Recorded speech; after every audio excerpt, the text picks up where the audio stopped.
வணக்கம். ஆன்மீக அன்பு நெஞ்சங்களுக்கு சங்கர சுப்பிரமணியத்தின் அன்பார்ந்த வணக்கங்கள்.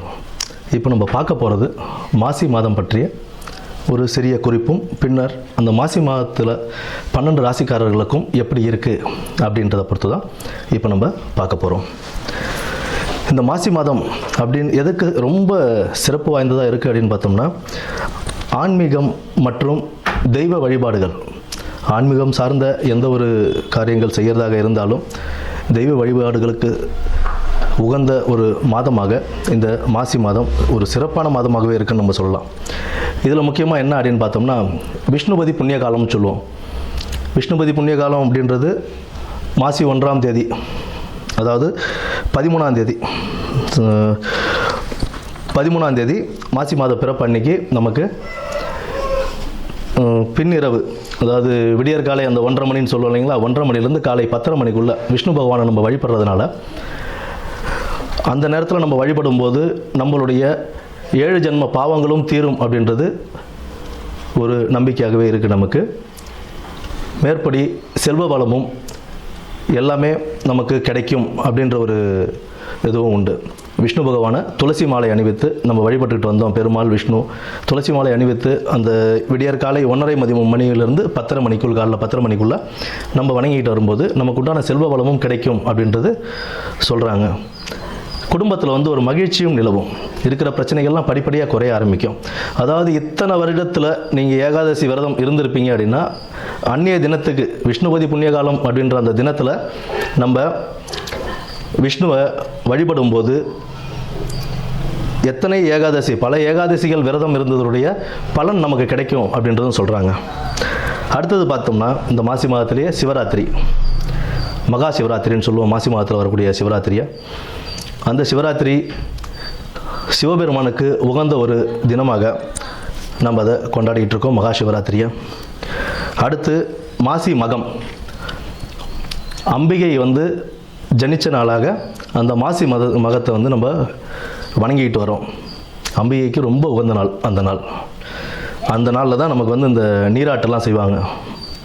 கடலில் போய் குளிச்சுட்டு வர்றது, இந்த மாதத்தில் அதெல்லாம் செய்யும்போது கடலில் குளிக்கிறது, ஆன்மீக ஸ்தலங்களுக்கு போயிட்டு வர்றது, இதெல்லாம் ஒரு பெரிய புண்ணியத்தையே தரக்கூடிய ஒரு மாதமாக இந்த மாசி மாதம் அவ்வளோ சிறப்பு வாய்ந்த மாதமாகவே இருக்குது.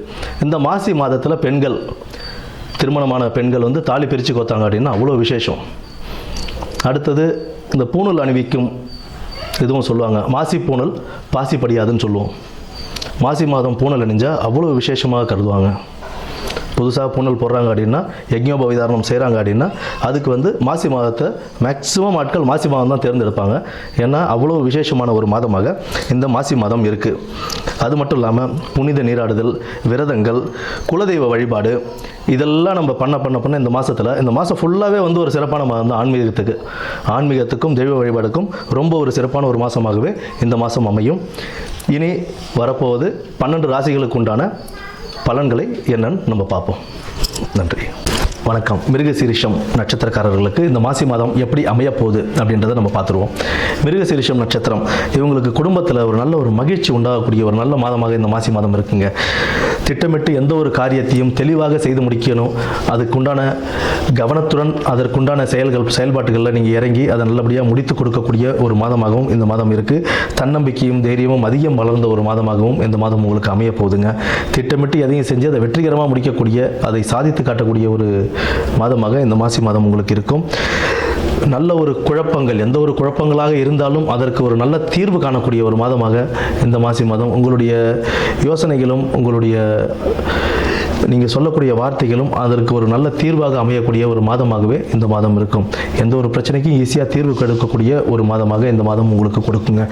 உத்தியோகத்தில் வேலை செய்கிற சக ஊழியர்களுடன் நல்ல ஒரு பரஸ்பர இணக்கம் கொண்டு அவர்களுடன் நட்பு வட்டாரத்தோடு இருப்பது மிக சிறப்பு. மேலதிகாரிகளிடம் அனுசரித்து செல்வதும் சற்று நல்லதே. மற்றபடி உத்தியோகத்திலையும் தொழிலையும் உங்களுக்கு நல்ல பேரும் புகழும் கிடைத்து ஒரு நல்ல ஒரு வாழ்க்கையை அமைத்துக்கொள்ள உங்களுக்கு இந்த மாசி மாதத்தில் உங்களுக்கு கிரகங்கள் அனுகரித்து கொண்டிருக்கிறது. மனக்கவலைகள் நீங்கி கொஞ்சம் தெளிவு பிறக்கக்கூடிய ஒரு மாதமாகத்தான் இந்த மாதம் உங்களுக்கு இருக்குங்க. மற்றபடி முருகனுக்கும் பெருமாளுக்கும் உங்களுடைய வழிபாடுகள் இருந்தது அப்படின்னா நீங்கள் எந்த ஒரு காரியத்தையும், எந்த ஒரு பிரச்சனையையும், எந்த ஒரு தடங்களும் இல்லாமல் ஈஸியாக சாதிச்சுட்டு வெற்றி கனியை கொண்டுகிட்டு வெளியில் வரதுக்கான நல்ல வாய்ப்புகள் அமையும். நன்றி, வணக்கம்.